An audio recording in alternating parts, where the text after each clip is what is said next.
आपकी अनुमति हो तो शुभारंभ किया जाए। 11 बज चुके हैं।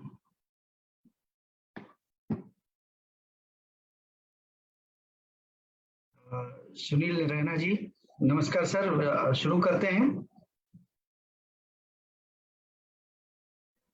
हाँ जी सर, रजनी जी प्लीज।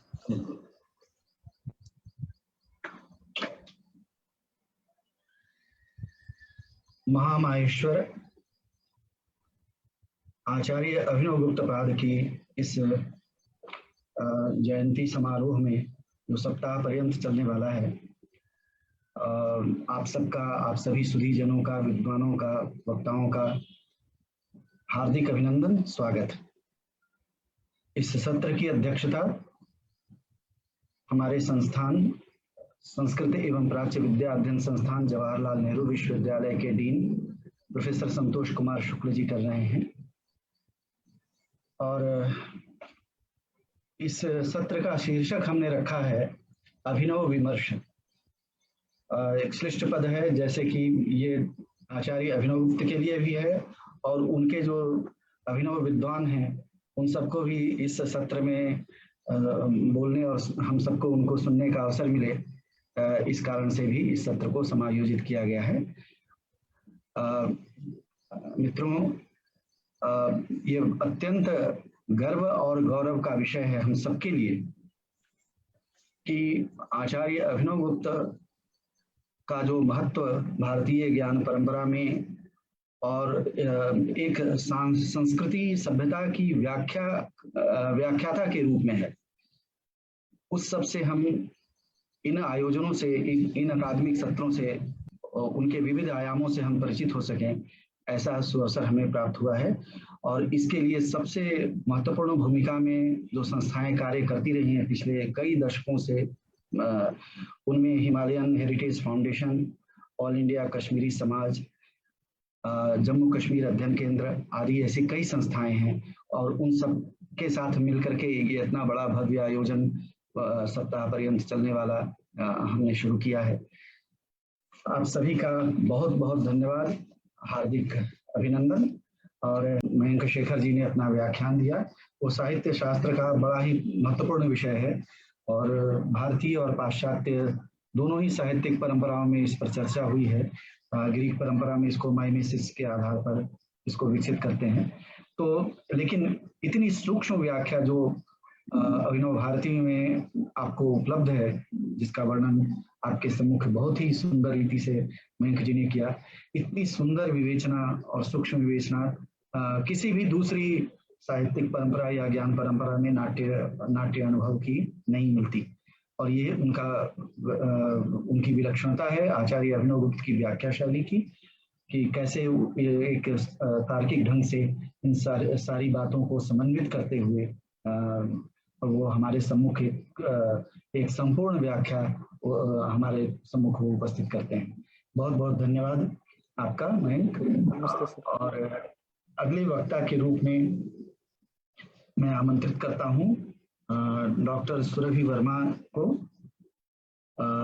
जो इस समय अध्यापिका हैं department of humanities and social sciences, national institute of technology, Rourkela, Orissa में, और वहाँ असिस्टेंट प्रोफेसर के पद पर नियुक्त हैं और बहुत ही मेधावी और प्रतिभावान हमारी छात्रा रही हैं यहाँ अपने केंद्र की। और उनकी एक पुस्तक भी कश्मीर शैव दर्शन पर डीके प्रिंट वर्ल्ड से प्रकाशित हुई है। वो पठनीय पुस्तक है, बहुत ही सुंदर विवेचन और गंभीर विवेचन उस पुस्तक में आपको मिलेगा। सुरभि, आपसे आग्रह है आप अपना व्याख्यान आरंभ करें। आपके व्याख्यान का शीर्षक है शिव शक्ति सामरस्य के संदर्भ में भोग एवं रवण, आगम शास्त्रीय परिदृश्य। हाँ जी, शुरू करिए। सर बहुत बहुत धन्यवाद। मेरी आवाज आ रही है सभी को?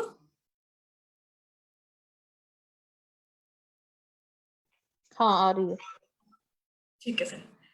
सबसे पहले तो मेरे अभी जो प्रथम वक्ता के रूप में योगेश जी ने कुछ बातें कही, उनसी से शुरुआत करती हूँ। उन्होंने कहा कि जब बीती यादों का संस्कार पुनः जागृत हो जाए और सब याद आने लगे, तो उसी प्रक्रिया में एक ऐसा स्तर आता है जहां प्रतिभिज्ञा सिद्ध हो जाएगी। तो मेरे साथ यही स्थिति है। प्रोफेसर संतोष कुमार शुक्ला जी और प्रोफेसर रजनीश कुमार मिश्र जी मेरे गुरु रहे हैं संस्कृत शिक्षण संस्थान में। बहुत समय पहले मैंने जो ज्ञान पाया उससे ही आज जो कुछ जान पाई हूँ वो जाना है। और आज इतना बहुत समय बाद ऐसा अवसर आया है जब इतना अच्छे तरीके से मैं फिर से वो सब कुछ सुन पा रही हूँ, एक संवाद हो रहा है। इसलिए अभिनव गुप्ता आचार्य के माध्यम से ये जो क्षण प्राप्त हुआ है उसके लिए भी मैं बहुत ज्यादा प्रसन्न भी हूँ और सभी का आभार व्यक्त करती हूँ। आज जो विषय मैंने रखा है शिव शक्ति सामरस्य के संदर्भ में भोग एवं रमण एक आत्म मंथन आगम शास्त्र के विशेष परिदृश्य में है। इसका मुख्य प्रतिपाद्य यह है कि दो शब्द बहुत ज्यादा शंका उत्पन्न करते हैं या संदेह की दृष्टि से देखे जाते हैं। एक है भोग और एक है तंत्र। तो अभी ये जो एक जिज्ञासा थी, एक आत्मगवेषणा थी कि भोग शब्द को इस स्तर तक कैसे गिरा दिया गया या क्या हो गया, ऐसा क्या है जिसके कारण इतनी नकारात्मक प्रतिक्रिया प्राप्त होती है। उस ही चीज को अध्ययन के क्रम में जो मैंने जाना आज उसे बहुत सरल शब्दों में बताऊंगी। एक स्थिति है कि अद्वैत आगम में अद्वैत जो शास्त्र है जहां जिसका एक अपर नाम भैरव शास्त्र भी कहा गया, क्योंकि भैरव शब्द में ही सारी बातें आ जाएंगी, भरण रमण और वमन की। तो वहां पर शिव शक्ति का जो संघट्ट है वही सृजन है। तो सृष्टि जो है शिव की लीला है, इसी कारण लीला है, और उस शक्ति शिव के आनंदमय उल्लास से ही यह सृष्टि परिपूरित है, ऐसा ही आगम शास्त्रीय अभिप्रेत है। शिव शक्ति के सामरस्य की अवस्था के लिए समनस्कता एक पड़ाव है, एक छोटा सा पड़ाव जहां जब आप यात्रा करते हैं तो कई स्थानों पर पड़ाव डालते हैं। तो समनस्कता एक ऐसी अवस्था है जहां एक पड़ाव पहुंचता है। शिव अपनी क्रीड़ा के लिए जब जीव का रूप धारण करता है तो वह जीव भोग में संलिप्त हो जाता है और फिर उस भोग के चक्र में वो लगातार चलता ही रहता है। शिव इसी रूप में संसारी कहलाता है, संसरण कर रहा है और मलावृत हो गया है। यही प्रतिभिज्ञा हृदय में जो सूत्र आ रहे हैं वो कह रहे हैं कि मलावृतः संसारी। लेकिन वास्तविकता क्या है? शिव अपरिच्छिन्न है, कभी भी उसका जो अखंड स्वरूप है वो समाप्त नहीं हो सकता, ना होने की संभावना है। इसीलिए संसार में रमण ही करता है। वो होता सिर्फ इतना है कि जीव का स्वरूप धारण करने के बाद वो अपने उस रमण स्वभाव को, रमने के स्वभाव को भूल जाता है और उस स्थिति में वो द्वैत पूर्ण आभासन की अवस्था में जो प्रमेय पदार्थ हैं उनको ही सब कुछ मानने लगता है, उन पर ही निर्भर होने लगता है और उस निर्भरता के कारण उसको रमण के स्थान पर भोग में संलिप्तता प्राप्त होने लगती है, क्योंकि वो हर समय परमुख अपेक्षी है, दूसरे के ऊपर निर्भर है। प्यास लगी तो पानी तक जाना है, इस प्रकार की परमुख अपेक्षता है और यहीं से उसका ये जो भोग का स्वरूप है वो टिका है, उसी चक्र में वो बंधा है। जीव के रूप में रहता हुआ भी वास्तविकता में शिव रमण ही करता है, भोग नहीं करता। लेकिन माया के जो पाश हैं और मलों के जो प्रभाव हैं उनके कारण जीव को ऐसा ज्ञान का अभाव हो जाता है कि वो ये अनुभव करता है कि वो असंतुष्ट है, अपूर्ण कामी है, उसकी इच्छाएं पूरी नहीं हुई हैं अभी और वो हर छोटी सी इच्छा पूरी करने के बाद फिर अगली इच्छा के चक्र में स्वयं ही प्रवृत्त हो जाता है। तो आज आचार्य अभिनव गुप्त का स्मरण करते हुए मैंने इसमें कुछ विशेष शब्दों को बहुत प्रासंगिक, वर्तमान समय में भी प्रासंगिकता के साथ जोड़ते हुए उनका एक विमर्श किया है, जो मैं आपके सामने रख रही हूं। ये बात तो स्पष्ट है कि शिव शक्ति अनादि काल से परस्पर आबद्ध है और एक ही है, भेद नहीं है वहां। जब दोनों में भेद नहीं है तो हो क्या रहा है, लीला मात्र रची जा रही है, इसीलिए क्रीड़ा स्थल है। और क्रीड़ा क्यों होती है, आनंद की प्राप्ति के लिए होती है। तो जैसे एक बालक हर समय खेलना चाहता है, क्यों, आनंदित होने के लिए, वही शिव रूप है, वही वास्तविकता है, और उसी कारण से सृष्टि या सृजन हो रहा है, यही मूल तत्व है। तो भेद का आलिंगन करके जो स्थूलता आती है, जो दिखाई देती है, वो बस शिव शक्ति का वही लीला है, वही क्रीड़ा है। और इसी लीला की जब परिसमाप्ति हो जाती है तो वास्तव में जगत का उद्धार करने के लिए ही शिव शक्ति इस पूरी लीला का विस्तार रचते हैं। जैसे अभी उन्होंने कहा मयंक जी ने कि नाट्य में जो नाट्य का लक्ष्य है वो क्या है, वो ये नहीं है कि वो ये बताए कि तुम अच्छे हो या तुम बुरे हो, वो ये है कि वो ये बताए कि इसका परिणाम ऐसा ऐसा होता है, अब ये तुम्हारा निर्णय है कि तुम्हें कहाँ जाना है। तो वो जो एक प्रकार का, एक दो प्रकार से आप किसी को समझा सकते हैं। एक है आपने दंड विधान किया, और एक है आपने ऐसा ऐसा उदाहरण प्रस्तुत कर दिया कि व्यक्ति स्वयं समझ जाए कि उसके साथ क्या होने वाला है। यही विलक्षणता है धर्मशास्त्रों की नाट्य के साथ, नाट्य शास्त्र के साथ। नाट्य और उसका अभिमंजन या जो कांता समन्वित उपदेश की बात आती है, वहां यही मूल है।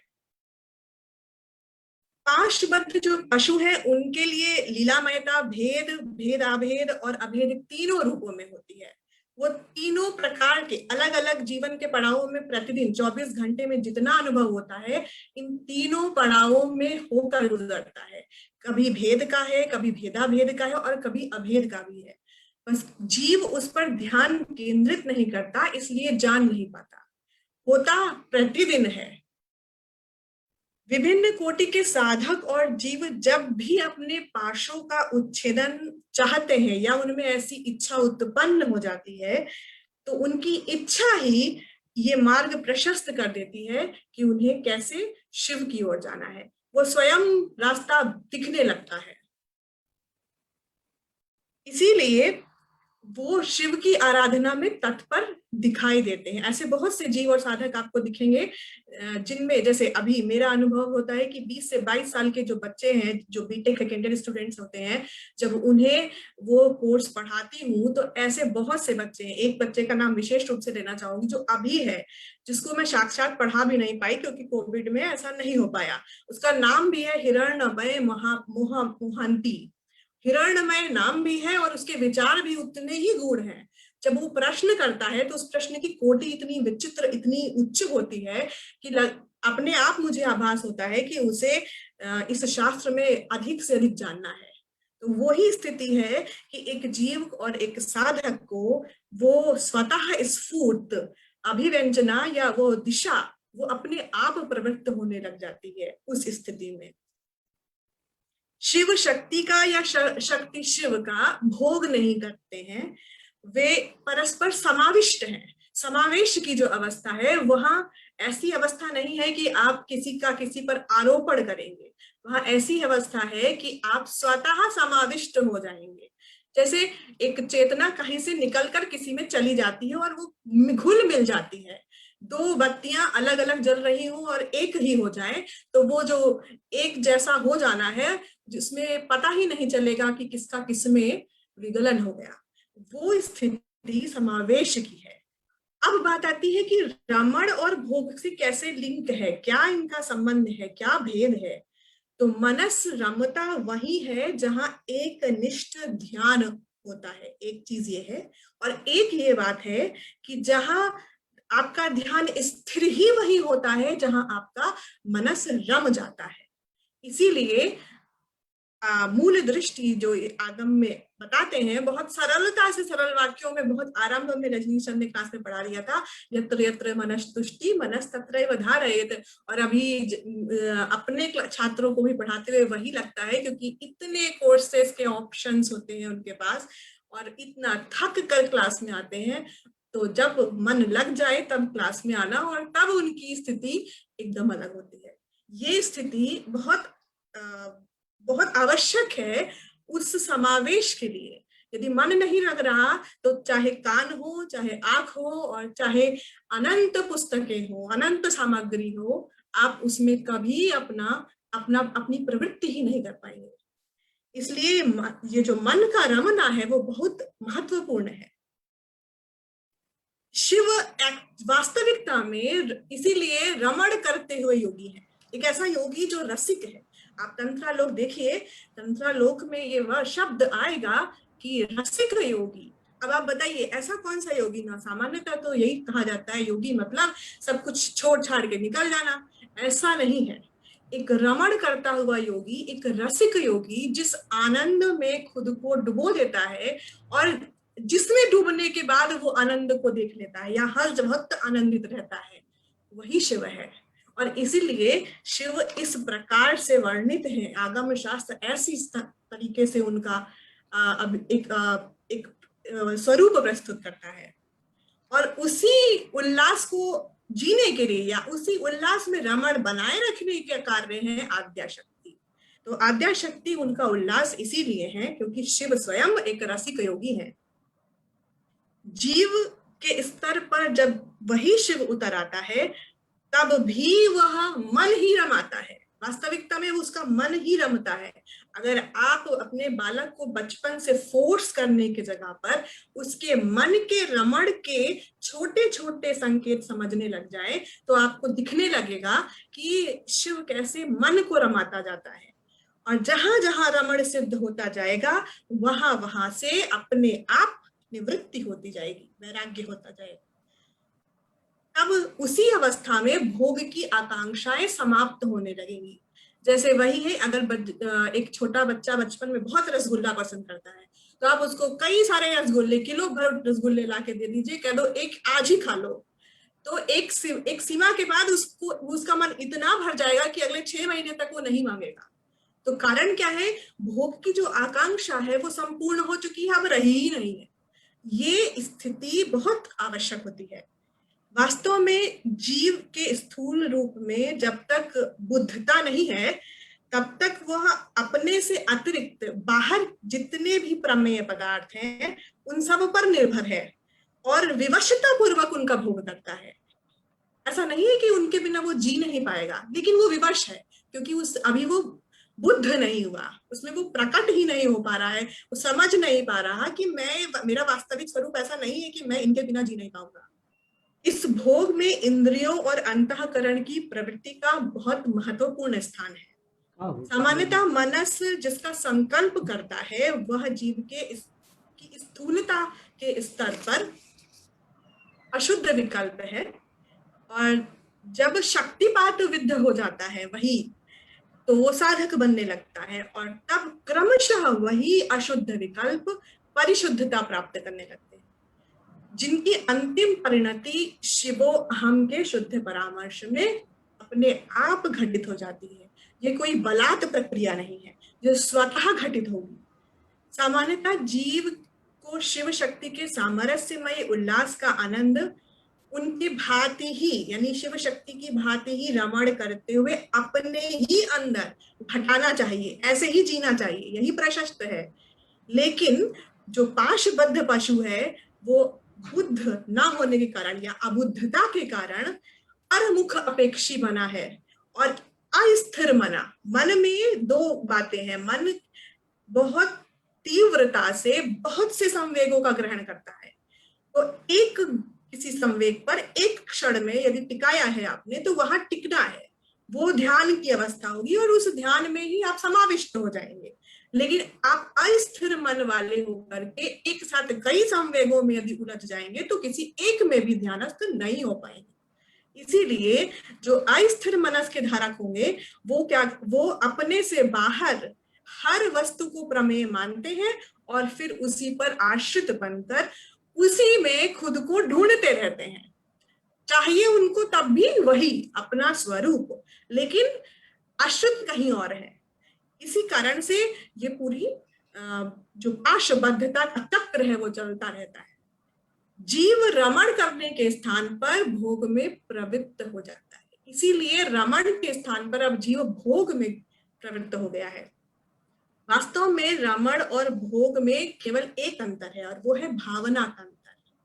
जिस भावना से भोग किया जाएगा उसी के अनुसार उसका परिपाक घटित होगा।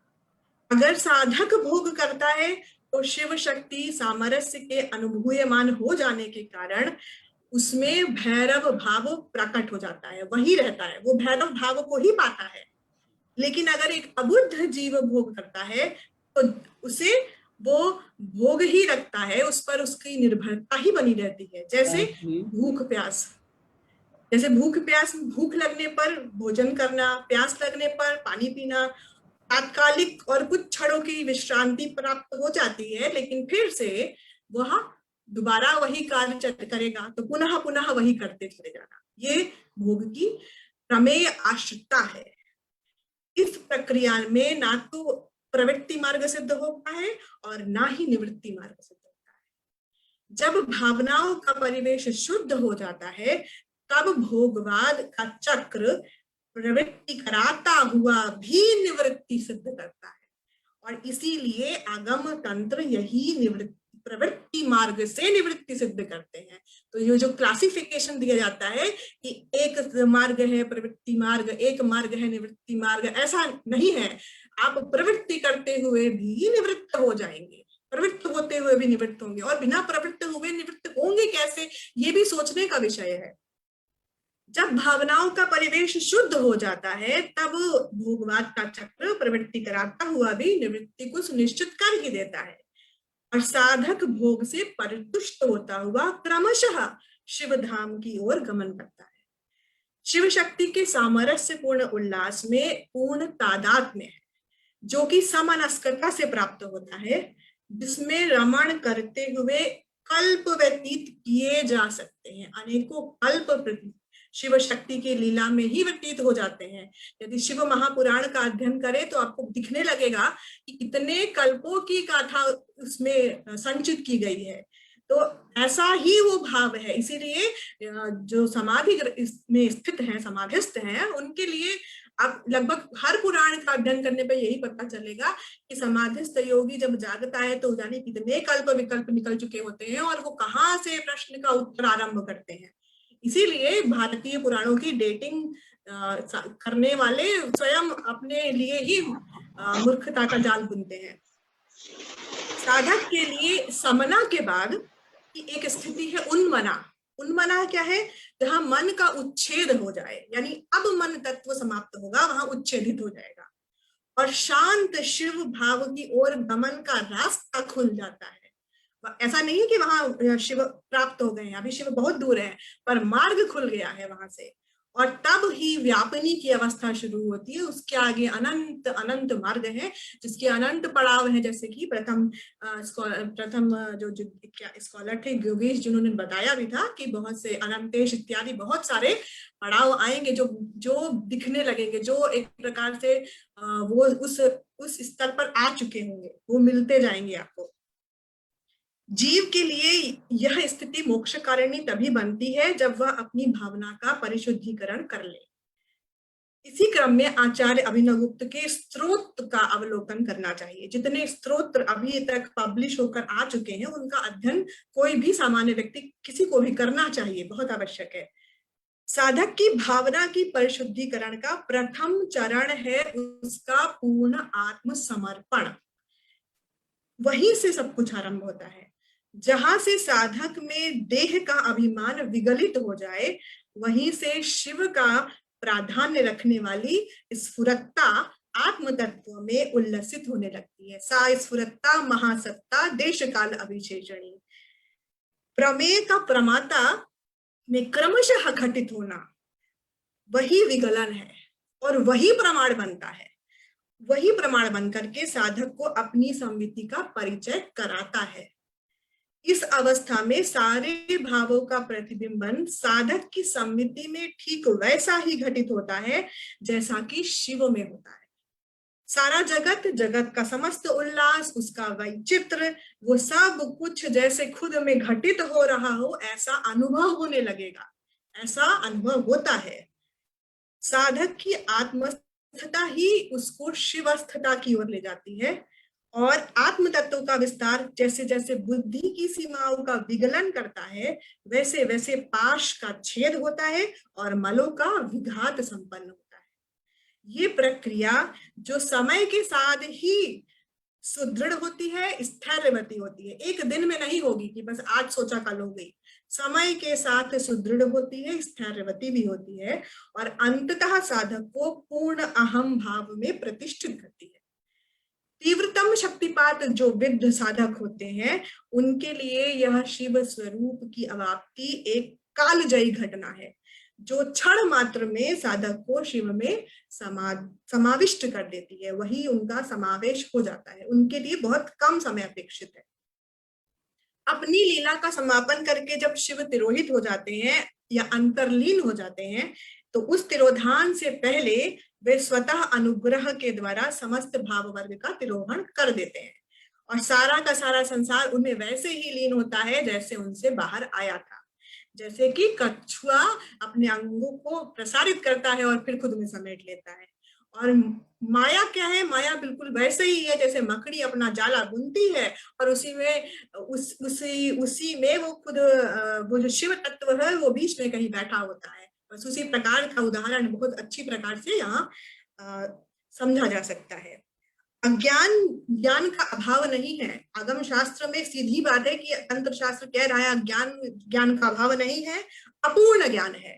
इसलिए जीवों को शिव जैसा ही कुछ कुछ करने का सामर्थ्य रहता है। वस्तुतः जीव देह में रहकर स्वयं को भूल जाता है, या जीव जो शिव है, शिव तत्व ही जब जीव में परिवर्तित हो गया है तो वो भूल गया है, स्वरूप को भूल गया है और जब उसे स्वरूप याद आता है तो वो शिवस्थ हो जाता है। इसीलिए यही मोक्ष, यहाँ मोक्ष की अवधारणा में क्या है? स्वरूप अवस्थिति ही मोक्ष है। वर्तमान परिदृश्य में ये सारी बातें जो मैंने अब तक बताई उनको थोड़ा घटित कर लेते हैं। बस इतना ही पक्ष मेरी बात में शेष है। आज क्या हो रहा है, लोग इतने भ्रमित हैं कि वो रमण और भोग का अंतर नहीं कर पा रहे हैं। पहली चीज जो उनके लिए समझ से परे हो गई है, मन को रमाना क्या होता है। दूसरा, मन का रमण स्वाभाविक है या हठात है, बलपूर्वक लगाना है। तीसरा, भोग से बना शब्द जो भुक्ति है, जिसकी बार बार बहुत विस्तृत चर्चा हर संगोष्ठी में हर स्थान पर होती है कि भुक्ति मुक्ति सामरस्य आगम शास्त्र की विशिष्टताओं के रूप में जाना जाता है। लेकिन निवृत्ति परक शास्त्रों में भुक्ति प्रशस्त नहीं की गई, ऐसी शंका बनी रहती है, हमेशा बनी रहती है, बहुत से संस्कृत स्कॉलर्स में बनी रहती है। वर्तमान परिदृश्य में शास्त्र के संदर्भ में भुक्ति को हेय मान लिया जाता है और लोक जो है वो भोग को ही सब कुछ या प्रधान मान लेता है। यही विडंबना हो चुकी है। इन बातों पे थोड़ा विचार कर लेते हैं। वास्तविक परिदृश्य में स्त्री पुरुष के संबंधों में भी अब बहुत विकल्प है, बहुत सारे विकल्प अवेलेबल है। मनुष्य ने क्या किया है, अनंत विकल्पों की संभावनाओं में खुद को वैसे ही फंसाया है जैसे पशु है। तो पशुओं में माना जा सकता है कि वो तो विवेक बुद्धि से उपहार नहीं दिए गया है उनको, इसलिए वो अबुद्ध है। लेकिन मनुष्य जो कि बुद्धि संपन्न था, जिसको बनाया ही इस प्रकार गया, उसने भी वही कार्य स्वीकार कर लिए हैं। अब लोग क्या करते हैं, विकल्प की तरह ही अपने अर्ध अंग ढूंढते हैं, अपना स्पाउस ढूंढ रहे हैं। तो प्राचीन काल में भी जब स्वयंवर घटित हुए, आप साहित्य में, संस्कृत साहित्य में जितने उदाहरण देखेंगे, जितनी कथाएं मिलेंगी, कहानियां आएंगी, वहां देखिए क्षत्रिय कन्याओं में जहां स्वयंवर किया गया है वहां भी स्त्री पुरुष को पता है कि किसकी किसमें विश्रांति है और कौन किसके लिए एकनिष्ठ है। तो जब इतना सब कुछ होने के बाद भी, वो उसी का उदाहरण मैंने दिया है कि चाहे नल दमयंती का स्वयंवर हो, राम सीता का विवाह रहा हो, शिव पार्वती का विवाह हुआ हो, हर स्थिति में ये एक निष्ठता ज्ञात थी, एक निष्ठता, पूर्ण आत्मसमर्पण का भाव अब लुप्त हो रहा है, अब वो नहीं है। यही पूर्ण आत्मसमर्पण कहीं ना कहीं ज्ञान में भी दिखता है। जो जिज्ञासु आपके पास आता है पढ़ने के लिए या शोध के लिए, उसका भी वास्तविक समर्पण किसी और चीज में है, ज्ञान में नहीं है। तो जब आप इस तरीके से चीजों को पाना चाहेंगे या अपनी उन्नति या आत्म उत्थान चाहेंगे तो कैसे प्राप्त होगा? मनुष्य इस ज्ञान को विस्मृत कर बैठा है और विश्रांति शब्द का अर्थ ही भूल गया है। शिव शक्ति में विश्रांत है और शक्ति शिव में विश्रांत है। यह चिरकालिक आनंद की अवस्था है। जिस संबंध में परस्पर विश्रांति का भाव प्रतिष्ठित ना हो, वह भोग मात्र ही है, जो सिर्फ देह के आधार पर या प्रमेय के आधार पर सिद्ध की जाती है। ना ही वहां समनस्कता होती है, ना ही वहां समनस्कता चिरकालिक होगी और ना ही स्थायित्व को प्राप्त करेगी। मन का रमण बहुत स्वाभाविक, नैसर्गिक, स्वतः स्फूर्त होता है। वो आत्मस्फुरण रूप है, उसमें कोई बल प्रयोग नहीं होता, कोई हठ प्रयोग नहीं किया जाता, चलता ही नहीं, उसका स्थान ही नहीं है। इसीलिए आगम शास्त्र प्रवृत्ति मार्ग का विधान कर रहा है। और यही बात पहले भी बता चुकी हूं मैं कि जहां जहां मन लगता जाए वहां लगाते जाओ, वहां ध्यानस्थ होते जाओ, उसी क्रम में सब सिद्धि प्राप्त होगी। संविति अज्ञानी नहीं है। पहली बात तो यही एक शंका रह जाती है कि अरे मन तो अनंत चीजों में लग जाता है, तो सब में लगने लगेंगे तो क्या होगा? इस बात की प्रबल संभावना है कि हम भटक जाएंगे। तो ऐसा नहीं है। आपके अंदर यानी जीव में बैठी संविति अज्ञानी नहीं है, वो परीक्षण जानती है, उसका स्वभाव है परीक्षण करना। मन जहां भी रमता है उसकी भी वह परीक्षा करता है और स्वतः घटित यह सामान्य प्रक्रिया होती है। जैसे या जल है या मृग तृष्णा, इसका परीक्षण समिति करती है। चाहे प्यास आपको कितनी भी लगी हो, लेकिन पास पहुंचने पर या दूर होने पर भी आप सोचते जरूर हैं कि पानी है भी है कि कुछ और ही है। इसीलिए मन द्वारा संकल्पित प्रत्येक अर्थ का सम्यक परीक्षण समिति पर ही छोड़ना चाहिए। जब यही प्रक्रिया क्रमशः प्रबल होने लगेगी और धीरे धीरे अशुद्ध विकल्पों का संहार होता जाएगा और शुद्ध अहम प्रत्यवमर्श उदित होने की संभावनाएं बढ़ जाएंगी, तब उस स्थिति में शिव स्वयं मन से संकल्पित भी हो जाते हैं और बुद्धि के द्वारा निर्णीत भी हो जाते हैं। ये एक तंत्रालोक में लिखा गया है, इसका रेफरेंस मिल जाएगा। 1 से 15 जो आहनिक है उनका अध्ययन करते हुए ही ये सारी चीजें निकली है, तो आप उन पे देख सकते हैं। उनको अगर पढ़िए तो ये सब एक एक का रेफरेंस तंत्रालोक में है। शास्त्र में भुक्ति है ये एक अलग, एक अन्य लास्ट और अंतिम जो बिंदु रह गया है कि शास्त्र में भुक्ति है ऐसी शंका, ये भ्रांत अवधारणा है, बहुत बड़ी एक भ्रांति है। क्योंकि शम दम उपरति तितिक्षा समाधान श्रद्धा समाधि छटक संपत्ति किसी भी व्यक्ति को वेद अध्ययन का अधिकारी बनाती है। यही ये शास्त्र कह रहा है। ये वेद का पढ़ने के लिए वेदांत दर्शन जिसने भी पढ़ा है उन सबको ये पता है कि देखिए वेद अध्ययन का अधिकारी आप बन जाएंगे यदि आप इन 6 से युक्त हैं। तो अब आप सोचिए, शम दम उपरति तितिक्षा, ये सब भुक्ति या भुक्ति से हुए वैराग्य के बिना क्या संभव है? क्या वास्तविकता में ऐसी संभावना घटित हो सकती है कि आपने चखा ही नहीं और आपको लगता है कि आप उससे विरक्त हो जाएंगे? तो बिना इस प्रकार के अनुभव के उससे वैराग्य कैसे होगा? ये बात बहुत बड़ी वस्तु है। तंत्रालोक में बहुत विस्तार से ये बात उल्लेखित है कि आगम शास्त्रीय परिदृश्य में जिस कोटि का शिष्य है उसी कोटि की दीक्षा उसे गुरु द्वारा दी जाएगी। और यही बात वो कह रहे हैं, शिष्य बुभुक्षु है या मुमुक्षु है। भोग का इच्छुक है तो बुभुक्षु है और मोक्ष का इच्छुक है तो मुमुक्षु है। और उसी हिसाब से गुरु उसे तत्संबंधी क्षेत्र में विनियोजित करता है। इसी कारण भुक्ति हेय और शास्त्र विरोधी नहीं है, किसी भी स्थिति में नहीं है। फिर आप कहीं भी किसी भी परिदृश्य में हो, किसी भी विधा के अध्येता हो, इस बात को यदि दृष्टि में रख के चलेंगे तो अपने छात्रों को गाइड करना भी आसान होगा, उन्हें उनकी प्रवृत्ति को जानना भी आसान होगा कि वो चाहते क्या है, उनका लक्ष्य क्या है, वो किस लिए आए हैं, और आपके लिए भी उनका आइडेंटिफिकेशन आसान होगा। भोग और रमण के अर्थ का सम्यक अवगाहन कर लेने पर जो हेय उपादेय का विकल्प होता है, ये मानसिक उहापोह है कि अरे करें कि ना करें, लोग क्या सोचेंगे, समाज क्या कहेगा, इसकी प्रतिष्ठा तो है नहीं। ये जो हेय उपादेय का मानसिक उहापोह है, वो भैरव शास्त्र अनुमोदित भरण, रमण और वमण, ये जो त्रिक यहाँ आ रहे हैं, इसी एक शब्द में उनके अर्थ को समझा देगा, अगर हम इतना ही समझ ले तो। और तब ही क्या होगा, तब ही जीव एक प्रकार से विश्रांति की ओर अग्रसर होगा। विश्रांत हुआ जीव ही शिवस्थता को प्राप्त करता है, उसकी ओर बढ़ता है। यह विश्रांति कई चरणों में होगी, एक साथ एकदम से नहीं हो जाएगी, क्योंकि सभी तीव्र शक्तिपात युक्त साधक नहीं होते, लेकिन जिनके लिए ये चरणबद्ध सीमा में आएगी और जीव के संवेग ही ये यह सुनिश्चित करेंगे कि किस साधक में किस समय और किस स्फूर्ति के साथ ये घटित हो जाएगी, ये क्रमशः ही सिद्ध होगा और अंतिम परिणति शिव समायोजन के रूप में घटित हो जाएगी। यही पूरे शास्त्र का निचोड़ है, भैरव शास्त्र का निचोड़ है, जो मैंने अब तक जाना है।